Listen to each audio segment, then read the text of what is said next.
Good evening to everyone. Welcome to vision MPT 2020। बात की जा रही है आपके ईवीएस की, और ईवीएस के अंतर्गत आज का जो हमारा महत्वपूर्ण टॉपिक रहेगा वो रहेगा आपके महत्वपूर्ण समझौते जो कि आपके पर्यावरण से संबंधित हैं।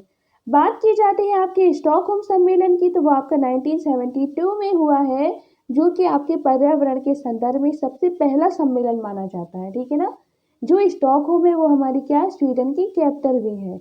अगर बात की जाती है वहीं पर क्योटो प्रोटोकॉल की, तो 1997 में हुआ है। ये आपका किस चीज़ से रिगार्डिंग है, ये आपका संबंधित है ग्लोबल वार्मिंग को लेकर के। ठीक है ना कि ओजोन संरक्षण को लेकर के।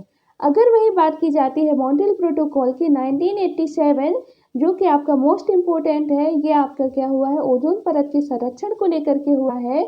आपको ये याद रखना है कि इनमें जो डिफरेंस है वो कितना है, 10 ईयर्स का क्या है डिफरेंस है। और आप देख सकते हैं कि 1987 में हमारा मॉन्ट्रियल प्रोटोकॉल हुआ है, और इसके 10 साल के बाद हमारा क्योटो प्रोटोकॉल हुआ है। आप इस तरीके से भी इसको याद रख सकते हैं। इसमें क्वेश्चन जो भी रेज हुए हैं उनको भी हम डिस्कस करेंगे, जो आपके एग्जाम में पूछे जा चुके हैं। ठीक है ना। बात कर लेते हैं सबसे पहले कि पर्यावरण के संदर्भ में या पर्यावरण के संबंध में सबसे पहला जो सम्मेलन हुआ है वो कब हुआ है, कहाँ हुआ है। वो हमारा हुआ है स्टॉकहोम सम्मेलन हुआ है, स्टॉकहोम में हुआ है, इसलिए इसका नाम स्टॉकहोम सम्मेलन रखा गया है। कब हुआ है, 1972 में हुआ है, ये पहला सम्मेलन हुआ है। ठीक है ना। अगर बात की जाती है इसके पहले क्या कोई कभी सम्मेलन नहीं हुआ है, तो बिल्कुल भी सही बात है कि इसके पहले 1972 के पहले कोई भी पर्यावरण के संदर्भ में या संबंध में कोई भी सम्मेलन नहीं हुआ है। ठीक है ना।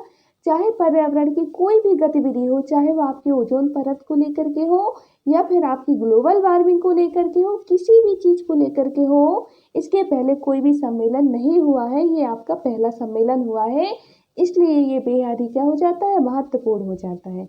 ओके। अगर बात की जाती है आपके स्टॉकहोम सम्मेलन 1972 में जो हुआ, इसकी 20वीं वर्षगांठ की। ठीक है ना। अर्थात इसके 20वें वर्ष पर 1972 से अगर देखा जाए तो 1992 पर, ठीक है ना, 20वीं वर्षगांठ 1992 पर क्या हुआ है, तो 1992 पर हुआ है आपका पृथ्वी शिखर सम्मेलन।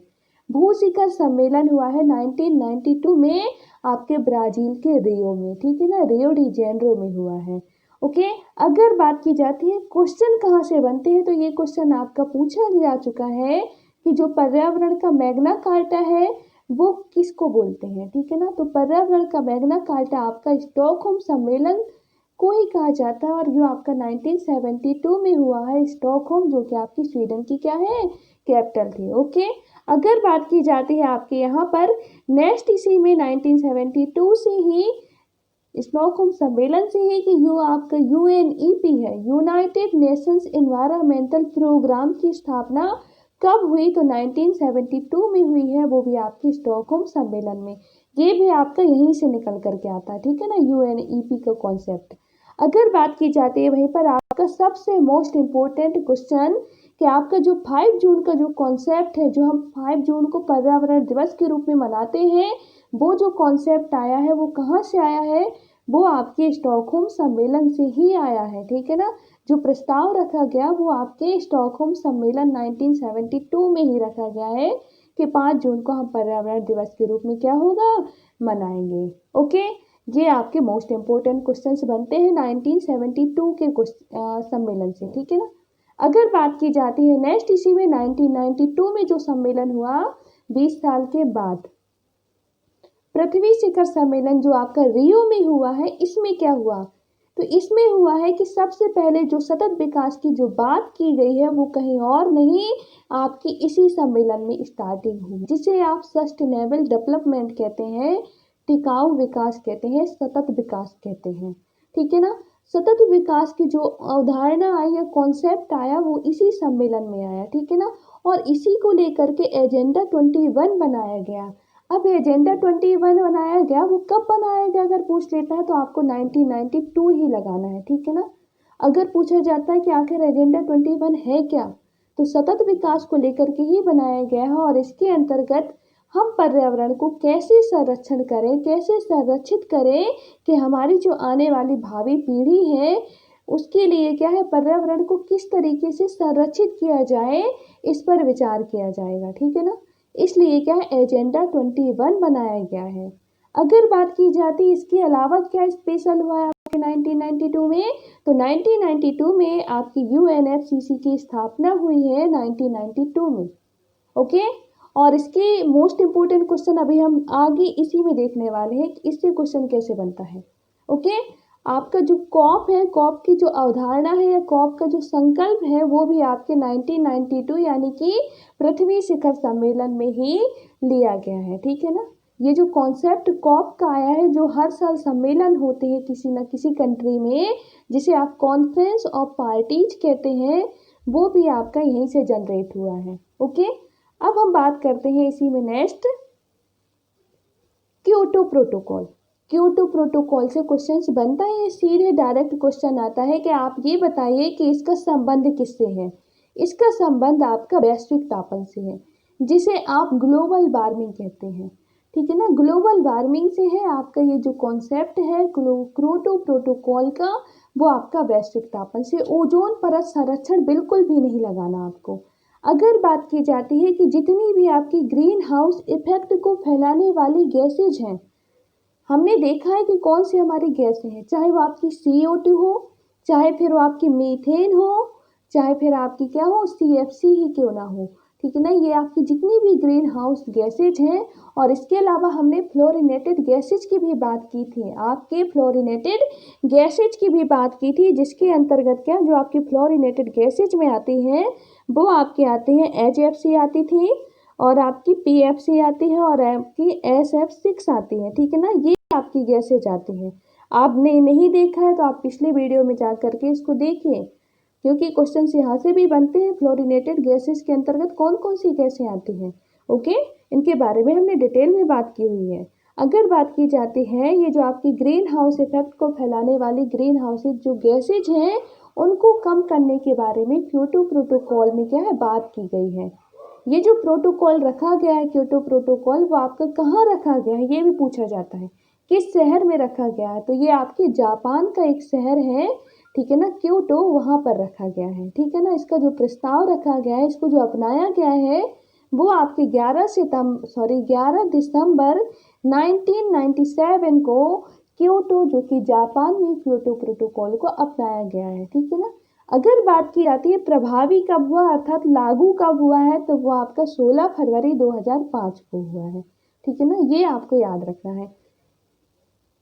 क्वेश्चन यहाँ से भी बन सकता है शायद आपका कि क्योटो प्रोटोकॉल के पास 2 अवधियाँ यानी कि 2 क्या है, डेट डिसाइड की गई थी इसको कम करने की, जो आपकी ग्रीन हाउस इफेक्टेज जो गैसेज हैं, ठीक है ना, इनका जो उत्सर्जन है उनमें कमी लाई जा सके, इसके लिए आपकी 2 अवधि तय की गई थी।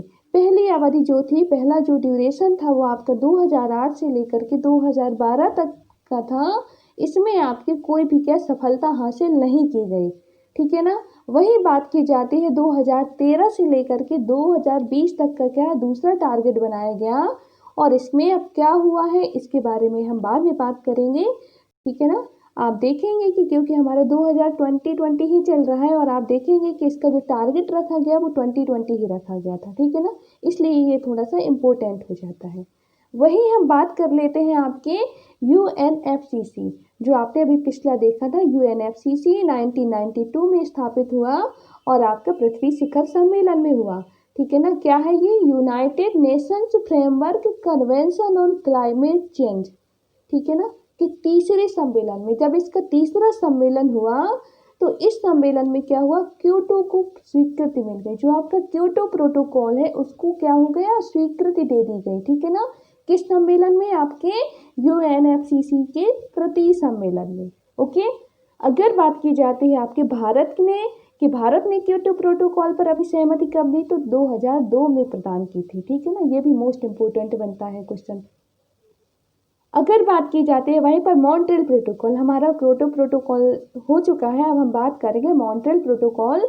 जैसे कि आप जानते हैं कि मॉन्ट्रियल प्रोटोकॉल किससे रिगार्डिंग है, आपका ओजोन परत के संरक्षण को लेकर के, ओजोन परत के संरक्षण को लेकर के, ठीक है ना। अगर बात की जाती है ओजोन परत को छीड़ करने वाले पदार्थों के बारे में एक क्या है, ये अंतर्राष्ट्रीय संधि हुई थी जो ओजोन परत को संरक्षित करने के लिए चरणबद्ध ढंग से उन पदार्थों का उत्सर्जन रोकने के लिए बनाई गई है जिन्हें ओजोन परत को छेद करने के लिए उत्तरदायी माना जाता है। अर्थात कहने का तात्पर्य ये है कि ये जो संधि की गई है, मॉन्ट्रियल प्रोटोकॉल जो समझौता किया गया है, इसके अंतर्गत हम उन उपकरण पर क्या करेंगे, पाबंदी लगाएंगे या उसका कुछ और सब्स्टिट्यूट निकालेंगे जिससे जो आपकी गैसेज हैं, ठीक है ना, जो हमारे ओजोन परत को नुकसान पहुंचा रही हैं, जैसे कि आपकी CFC जो ओजोन परत के लिए हार्मफुल है, ठीक है ना, उन सारे उपकरण को हम क्या करेंगे, आपके या तो कम करेंगे या कोई ना कोई एक्शन लेंगे या उसका कोई ना कोई सब्स्टिट्यूट निकालेंगे जिससे हमारे ओजोन परत जो है उसको क्या संरक्षित किया जा सके, उसको नुकसान ना पहुंच सके, ठीक है ना। उसको लेकर के आपका कौन सा समझौता हुआ है, वो हुआ है आपका मॉन्ट्रियल प्रोटोकॉल। ओके, बात की जाती है इसके 1 से 2 क्वेश्चंस बनते ही हैं कि इसमें जो हस्ताक्षर हुए वो आपके 16 सितंबर, जो आप 16 सितंबर जिस दिन आप क्या है ओजोन परत दिवस के रूप में मनाते हैं, ओजोन दिवस के रूप में आप 16 सितंबर को मनाते हैं, वो जो कॉन्सेप्ट आया है, वो जो हस्ताक्षर हुए, ये आपके 16 सितंबर 1987 को ही हुए हैं। इसी डेट को क्या है आप ओजोन ओजोन दिवस के रूप में क्या है मनाते हैं 16 सितंबर को, ठीक है ना। तो ये कॉन्सेप्ट जो आया आपका यहीं से आया हुआ है, ठीक है ना। अगर बात की जाती है ये प्रभावी कब हुआ मॉन्ट्रियल प्रोटोकॉल का समझौता, तो ये प्रभावी हुआ आपका 1 जनवरी 1989 को। कब हुआ, 1 जनवरी 1989 को हुआ और 1989 में इसकी पहली बैठक आपके हेलसिंकी, ठीक है ना, हेलसिंकी में हुई है।